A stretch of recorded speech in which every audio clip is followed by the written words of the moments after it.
Welcome to Pratap classes. दोस्तों, Pratap classes के YouTube channel पर आपका स्वागत है। तो आज है 11 दिसंबर 2024 और 11 दिसंबर 2024 के जितने भी इंडिया और वर्ल्ड के जो करंट अफेयर्स के क्वेश्चन बनते हैं, आज उनका अपने डिस्कशन करेंगे। पूरा वीडियो ध्यान से देखना और लास्ट में आपसे क्वेश्चन पूछूंगा जिनके जवाब आपको कमेंट बॉक्स में देना होगा। आज अपने पढ़ेंगे भारतीय रिजर्व बैंक का 26वां गवर्नर किसको नियुक्त किया गया, दुनिया की सबसे बड़ी सोने की ईंट का अनावरण कहाँ किया गया और आरती कपिल 66 साल के ग्रैंड मास्टर को हराने वाले पहले भारतीय बने हैं। इनकी आज हम चर्चा करेंगे पूरे लेटेस्ट न्यूज के साथ में। डेली आपको सुबह मेरी 7:30 पर ये क्लास मिलती है और ये class first grade UPSC, SSC GD, पटवार, रेलवे, आरएएस, बैंक, कोई भी एग्जाम मान लो, ये क्लास सभी के लिए रामबाण साबित होगी।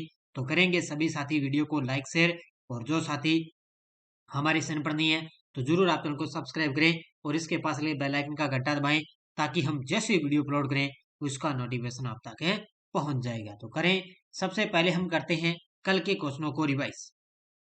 बांग्लादेश ने मेंस अंडर 19 एशिया कप 2024 के फाइनल में किस टीम को हराया? भारत को।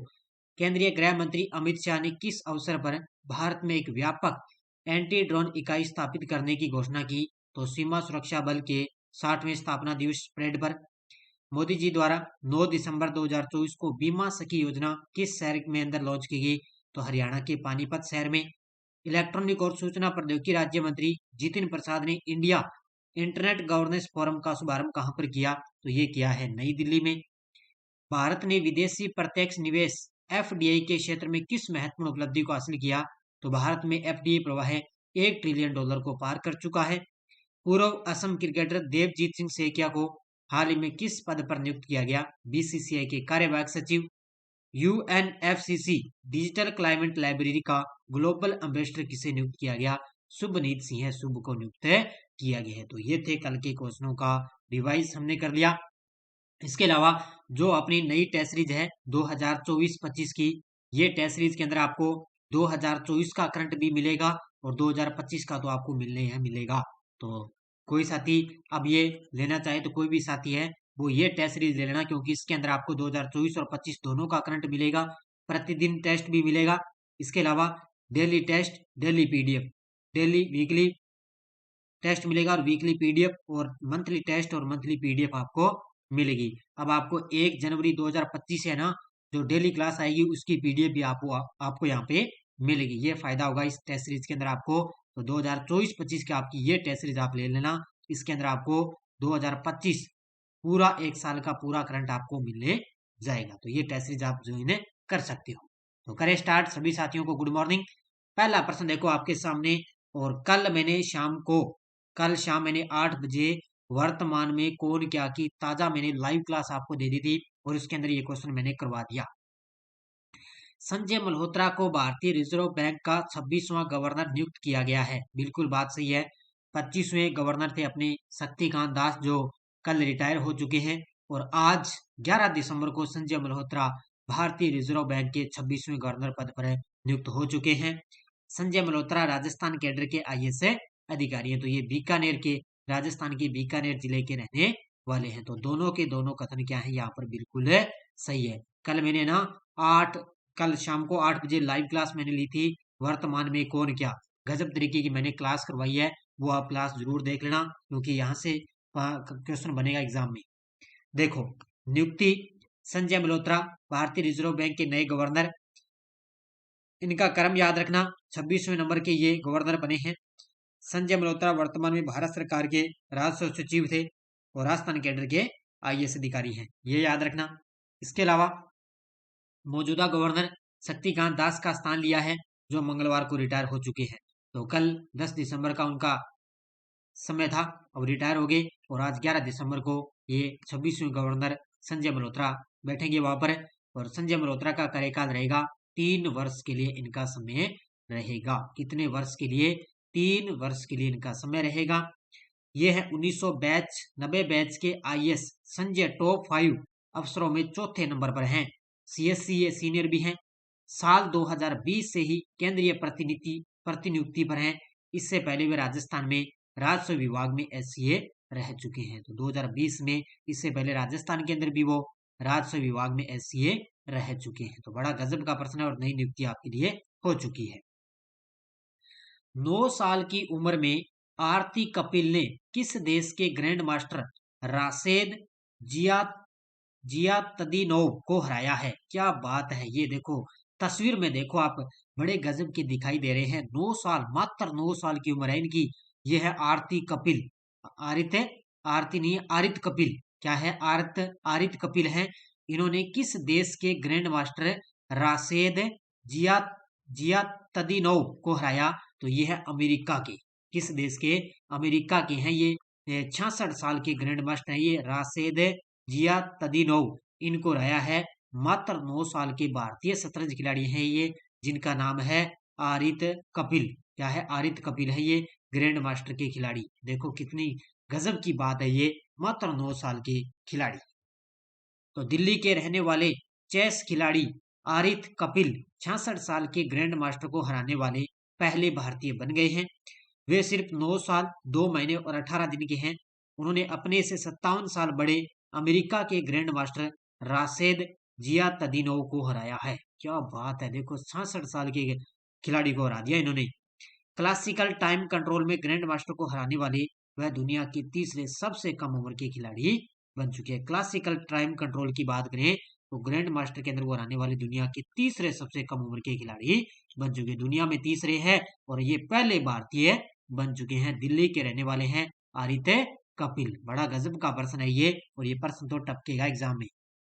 अगला देखो, दुनिया की सबसे बड़ी सोने की ईंट का अनावरण 7-8 दिसंबर 2024 को किस शहर में किया गया? दुनिया की सबसे बड़ी सोने की ईंट, ये देखो सोने की ईंट देखो आ चुकी है।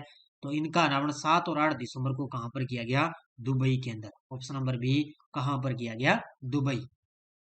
तो दुबई ने 7 से 8 दिसंबर 2024 को दुनिया की सबसे बड़ी सोने की ईंट का अनावरण किया, जिसे नया गिनीज वर्ल्ड रिकॉर्ड स्थापित हो गया। बस इतना याद रखना है। वजन याद रखना, 300.12 किलोग्राम इसका वजन है। 661 पाउंड है, 10 औंस है। मूल्य कितना है? 211 करोड़ रुपए है, यानी कि 25 मिलियन डॉलर इसका मूल्य है। एक ईंट का मूल्य है, ध्यान रखना। ठीक है, 211 करोड़ रुपए। निर्माण एमिरेट्स मिंटिंग फैक्ट्री द्वारा 8 से 10 घंटे में तैयार गिरीज मास को, यानी कि 8 से 10 घंटे में ये सोने की ईंट तैयार की गई है। पिछला रिकॉर्ड बनाया था जापान द्वारा, रखा गया 250 किलोग्राम की सोने की ईंट का रिकॉर्ड है। पिछला जो रिकॉर्ड बनाया था वो बनाया था जापान ने 250 किलोग्राम का। इसने बनाया है 300 किलोग्राम की ये ईंट है, सोने की ईंट बनाई है दुबई ने। केरल सरकार द्वारा साजी एन करुण को किस पुरस्कार से सम्मानित किया गया? केरल सरकार द्वारा साजी एन करुण को किस पुरस्कार से सम्मानित किया गया? ये किया गया जेसी डेनियल पुरस्कार से। ऑप्शन नंबर सी, इसे जेसी डेनियल पुरस्कार से। ये तस्वीर में आप देख सकते हो, केरल सरकार द्वारा साजी एन करुण को जेसी डेनियल पुरस्कार से सम्मानित किया गया। और मैं पूरी कोशिश करूंगा, जो असिस्टेंट लोको पायलट का एग्जाम हुआ है ना, कई शिफ्टों के अंदर ऑनलाइन एग्जाम हुआ है, उसकी पीडीएफ मेरे पास आ चुकी है, मुझे मिल गई है। तो उसमें मैं आपको इंडिया जो वर्ल्ड की करंट के प्रश्न आए ना, लगभग तो अपनी क्लास से आ चुके हैं। तो जो क्वेश्चन आए हैं वो मैं आपको अलग से वीडियो के अंदर करवाऊंगा, ताकि आपको पता चले कि रेलवे के अंदर किस प्रकार के प्रश्न आ रहे हैं। वो क्लास मैं आपको जरूर करवाऊंगा। तो जेसी डेनियल पुरस्कार जो केरल सरकार द्वारा प्रदान किया जाता है, ये मलयालम सिनेमा के क्षेत्र में उत्कृष्ट और दीर्घकालिक योगदान के लिए दिया जाने वाला सर्वोच्च सम्मान है। पहला याद रखना, केरल सरकार द्वारा पुरस्कार दिया जाता है। कौन सी भाषा? मलयालम सिनेमा क्षेत्र के अंदर पुरस्कार मिलता है। ये किसको मिला? शाजी एन करुणा की भारतीय और अंतर्राष्ट्रीय स्तर पर मलयालम सिनेमा में उनके प्रभाव को प्रमाणित करता है। और इससे पहले साजी ने अब तक 7 राष्ट्रीय फिल्म पुरस्कार भी जीते लिए हैं। तो याद रखना कौन है? साजी एन करुणा। भारती कोहली को 2024 में किस क्षेत्र में उभरती महिला नेता के रूप में मान्यता दी गई है? भारती कोहली, ये देखो तस्वीर में आप, महिला का नाम है। तो इनको 2024 में किस क्षेत्र में उभरती महिला नेता के रूप में मान्यता दी गई? तो ये की है बैंकिंग क्षेत्र में। किस क्षेत्र में? बैंकिंग के क्षेत्र में उभरती महिला नेता के रूप में इनको मान्यता दी गई है। अब देखो शॉर्टकट में डिटेल। नाम भारती कोहली, उम्र 43 वर्ष, गृह नगर इनका विजयनगरम आंध्र प्रदेश, वर्तमान पद पर हैं, निदेशक है ये डेटा मैनेजमेंट ऑफिस कौन सा? ICBC के वर्तमान निदेशक पद पर है। स्थान न्यूयॉर्क अमेरिका के अंदर। कौन सा सम्मान मिला? वुमेन वी एडमियर द्वारा 2024 की बैंकिंग क्षेत्र में उभरती महिला नेता के रूप में इनको मान्यता दी गई है। ये शॉर्टकट में है, इस प्रकार आप शॉर्टकट याद कर लेना। राष्ट्रीय दुग्ध दिवस 26 नवंबर 2024 के अवसर पर स्वदेशी गाय या भैंस नस्लों का पालन करने वाले सर्वश्रेष्ठ डेयरी किसान श्रेणी में प्रथम पुरस्कार किसे दिया गया है? क्या बात है! इसको बोलते हैं राष्ट्रीय गोपाल रत्न पुरस्कार। कौन सा? राष्ट्रीय गोपाल रत्न पुरस्कार है। ये 3 श्रेणियों के अंदर ये पुरस्कार दिए गए हैं। कितनी श्रेणियों में? 3 श्रेणियों में ये पुरस्कार दिए गए हैं। तो याद रखना, स्वदेशी गाय या भैंस नस्लों का पालन करने वाले सर्वश्रेष्ठ डेयरी किसान श्रेणी में प्रथम पुरस्कार है श्रीमती रेणु, जो झज्जर हरियाणा की है। इनको ये प्रथम पुरस्कार मिला है। कहाँ की रहने वाली? झज्जर हरियाणा। कौन है? श्रीमती रेणु। अब इतने याद रखना, 3 श्रेणियों में मिलता है। तो पुरस्कार विजेताओं की श्रेणी में पहला श्रेणी है इनकी स्वदेशी गाय या भैंस नस्लों का पालन करने वाली सर्वश्रेष्ठ डेयरी किसान, ये पहला श्रेणी के अंदर है। तो इसमें प्रथम पुरस्कार श्रीमती रेणु, झज्जर हरियाणा। द्वितीय पुरस्कार देवेंद्र सिंह परमार, शाजापुर मध्य प्रदेश के। और तीसरा पुरस्कार श्रीमती सुरभि सिंह, बिजनौर उत्तर प्रदेश की। तो ये पहली श्रेणी के अंदर ये तीनों व्यक्तियों को पुरस्कार दिया गया। दूसरी श्रेणी है सर्वश्रेष्ठ डेयरी सहकारी समाज या दुग्ध उत्पादक कंपनी या डेयरी किसान उत्पादक संगठन। ये है दूसरी श्रेणी, जिसके अंदर किसको मिला? इसके अंदर प्रथम पुरस्कार गेबट milk producers cooperative society limited है, अरावली गुजरात के अंदर, इसको मिला। दूसरा पुरस्कार प्रतापपुरा दुग्ध उत्पादक सहकारी समिति लिमिटेड, भीलवाड़ा राजस्थान को ये पुरस्कार मिला है। हालांकि ये आपने पढ़ लिया होगा, ठीक है। तो ये दूसरी श्रेणी में 2 पुरस्कार मिले।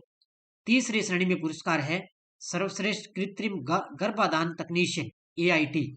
इसके अंदर प्रथम पुरस्कार है, एक तो मिला है भास्कर प्रधान को, सुब्रनापुर उड़ीसा के अंदर। राजेंद्र कुमार हैं, हनुमानगढ़ राजस्थान से, इनको भी मिला है सर्वश्रेष्ठ कृत्रिम गर्भाधान में। और दूसरा पुरस्कार मिला, प्रथम पुरस्कार इन दोनों को मिला, ध्यान रखना। दूसरा पुरस्कार वीरेंद्र कुमार सैनी, हनुमानगढ़ राजस्थान से भी इनको पुरस्कार मिला है। ये राजस्थान वाले हैं, इनको गजब तरीके से पढ़ लेना भी, ठीक है, क्योंकि ये गजब का प्रश्न बन रहा था, इसलिए मैंने, हो सकता है थोड़ा सा ओल्ड क्वेश्चन है, लेकिन अच्छे तरीके से याद कर लेना। INS तुशील को भारतीय नौसेना में कहाँ शामिल किया गया?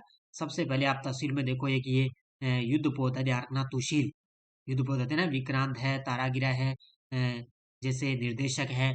तो ये INS तुशील है, इसको भारतीय नौसेना में शामिल किया गया है। कहाँ पर है? ये है रूस के अंदर है, कालिनिन, क्या है? कालिनिनग्राद। कौन सा? ये कालिनिनग्राद है, रूस के अंदर। वहां पर INS तुशील को भारतीय नौसेना में शामिल किया गया।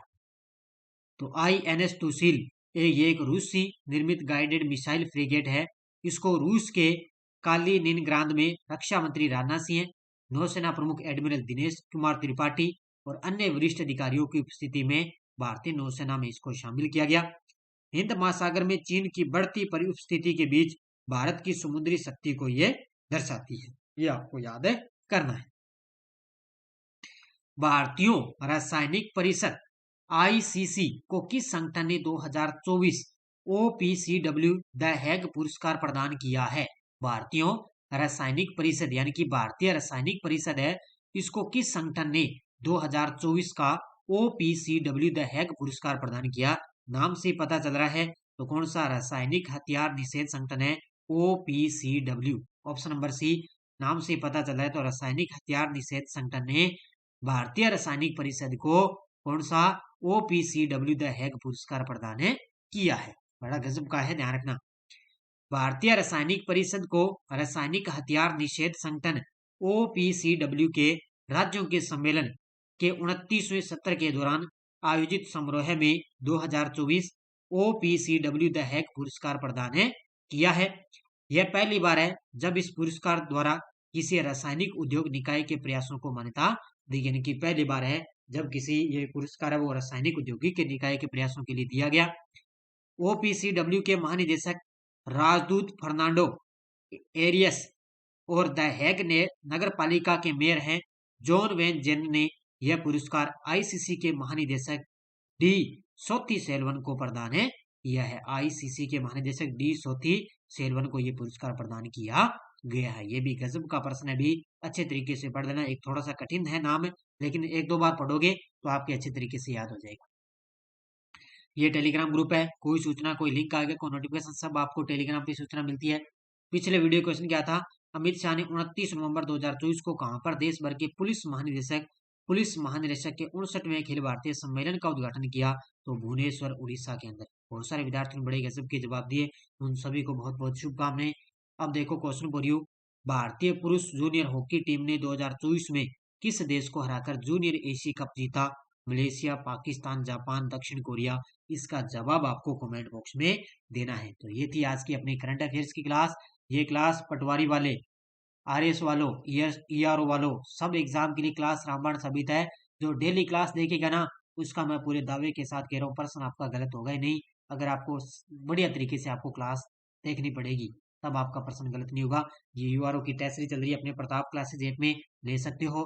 ये यूआरओ की बुक है, और ये करंट अफेयर्स की बुक है, और आरबीएससी 6 से 12 राजस्थान ज्ञान की बुक है। बाकी अपने टेस्ट सीरीज चल रही है, फर्स्ट ग्रेड की स्पेशल भारत राजस्थान और रीट पात्रता परीक्षा अध्ययन ऑनलाइन टेस्ट सीरीज चल रही है, ये आप ले सकते हो। इसके अलावा इंडियन पॉलिटी की टेस्ट सीरीज चल रही है। फर्स्ट ग्रेड के लिए मैंने क्लासेस दे दी है।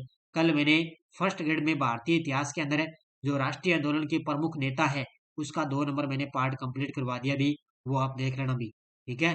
प्ले लिस्ट बनी हुई है, वहां पे आप सारी क्लासें आराम से देख सकते हो। तो करें सभी साथी वीडियो को लाइक शेयर। धन्यवाद। जय हिंद, जय भारत।